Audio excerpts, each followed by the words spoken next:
Hey guys, so since this video is going to be a little bit longer, I thought I'd try to make it more fun to watch. So I'm outside, hopefully you can hear me over all the cicadas, but I wrote my term paper about waterbirths and how they're kind of in our social world and in biology and the concerns of them. So before I get into all them, I was going to show you my chicken coop because I thought that would be fun, and also because a lot of the way waterbirths had came about was kind of from observing how animals were born. So yeah, these are my chickens. Yeah. So anyway, getting back to my paper, so there are fears that go into waterbirths, and that's why the ACOG and big organizations have been kind of not really encouraging waterbirths, but kind of raising awareness about risks of what might go wrong. So some of their fears were aspiration, which means the baby would breathe before it came out of the water, infection, maternal collapse, which is where if there's a problem with the mother, they're not able to get her out of the water fast enough. There's also fears with physician training surrounding waterbirths, since it's not a practice that occurs as normally as giving birth formally on land. They have concerns about that. And then there's perineal tearing, which is like tearing around the genital area. And then umbilical cord aversion, which is when the umbilical cord snaps and it can be a problem with losing blood. So I thought I'd tell you how waterbirths came to be. His name was Igor Chalowski or something. He was from Russia.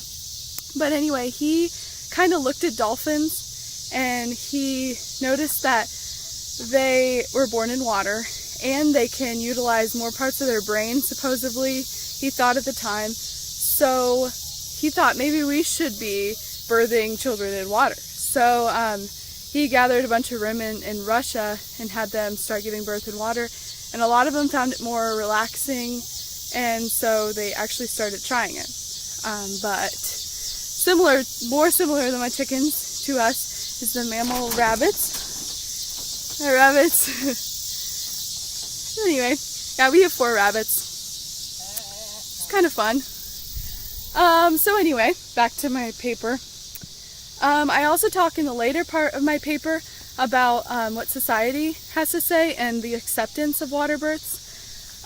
So originally, when the new industrial revolution came about, women started gravitating towards more formal medicine because it had just started being developed and it was trusted. And so that's when, we started using hospitals a lot more. And now hospitals are very prevalent and they make a lot of money just straight from births.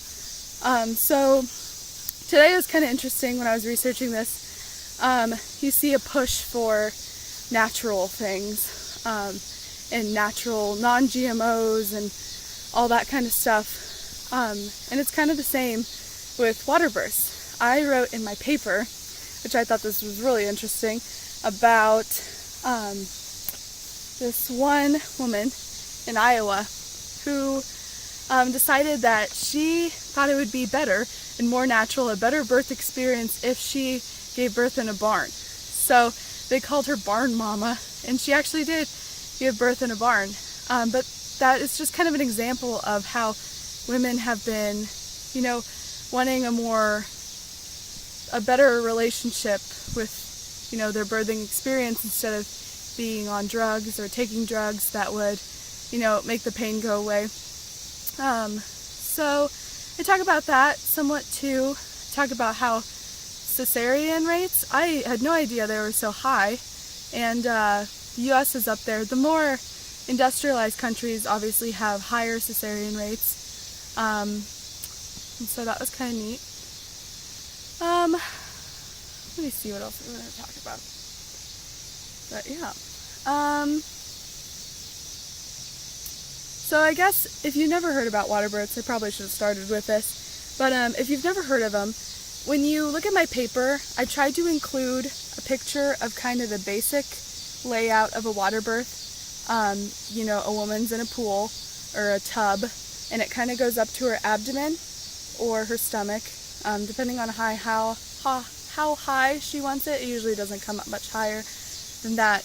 But they get in the water and they kind of just relax. It's supposed to ease the pain of giving birth by a little. That's why women typically use it for the first couple stages of labor.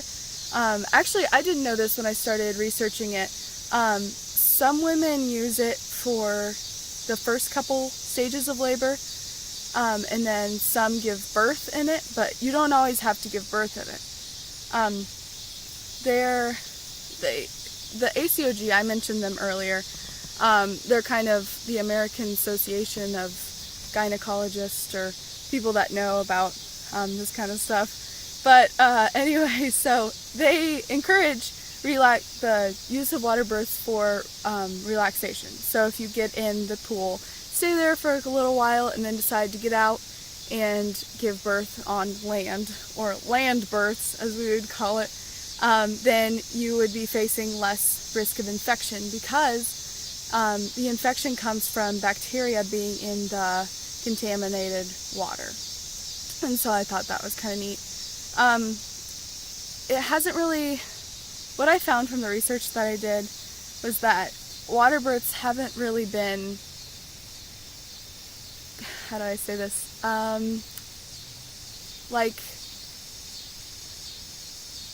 disproved super factually and consistently. They have not been disproved consistently. So what that means is that it's more like a preference.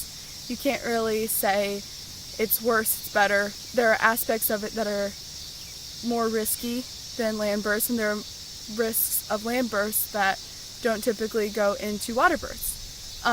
They've found that water births, when I say perineal tearing, it's the tearing from when the baby comes out, obviously, but when you give birth in water, they don't usually do as much intervention, so there's more risk of tearing, and it's just important to stay aware of the risks when you have a water birth. But a lot of women are gravitating towards it, and I thought it was kind of neat because so Igor invented it, like I said, and then there was a guy named Michael Odent that he published in the Lancet. It's just some article, but he published kind of controversial ideas, but it was kind of neat what he said. He talked about how births were becoming too masculinized. They weren't personal anymore. A lot of women they feel sterile and they don't really know what's happening in the medical realm when you are in the hospital, having a baby, and they give you all these drugs and they hook you up to these machines and you don't really know what they're doing.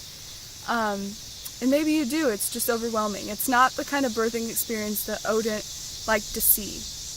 And so probably my favorite part of this paper is talking about kind of the end, where Odent and Igor kind of combine, where you kind of get a feel for a more natural birthing situation that you want, because it allows for a better association between mother and baby. That's what they say anyways. And I thought that was kind of neat, how our society has kind of taken away all the natural animalistic behaviors we have. Like Odent compared the way we give birth to the way other mammals give birth, and it's completely different. Like, they would never be surrounded by males or doctors, or they would lay on a table raised in the air. Like we have, as everything else, we have developed our ways, and sure, they are more beneficial, but is that taking away from the relationship we should have with like a mother and baby? So that was kind of interesting to think about and consider. I mentioned a woman later on that worked with Igor in Russia when they were having babies in the ocean, but she worked with him, and she was a firm believer in that how you came into the world was how you were marked for the rest of your life, which is controversial and nothing you can really prove or disprove. So, I mean, I tried to put that in there a little because it is something to consider. Yeah, so it is something to consider whether or not that would have an effect on, you know, how we would live our lives. So, what else do I have to talk about? Odin talked about cultural blindness. And he talked about how births aren't really written about too much as much as other medical fields and medical things. Yeah, so I guess the beginning, the biology part, I guess I'm kind of jumping around my paper here, but the biology part is more focused on the actual science of giving birth in water. And so I thought that was kind of interesting. They talked a lot about aspiration. There's a lot of different theories on whether babies take in water. That's the first thing you think of, the first thing I think of when I think of what are the potential risks of giving birth in water. You know, when you have the baby, usually they have it, you're squatting in the water, and you can choose to catch it or you can let someone else catch it. But when you do, you bring the baby up and it goes on your chest so that you don't get hypothermia and stuff like that. But when you bring the baby up, they talked about a diving reflex, which was kind of cool. Some theories talk about the gravity on the baby's head in the water opposed to the air or the rest of the world opposed to the water. So yeah, I thought that was really cool. But anyway, fittingly enough, I've been sitting next to my pond talking about waterbirths, and it's starting to lightning. So I think I'll wrap things up. So that's my term paper. I hope you enjoyed my chickens and my rabbits. And yeah, so it's kind of a good balance of biology and our social sciences right now. So I think that would be it.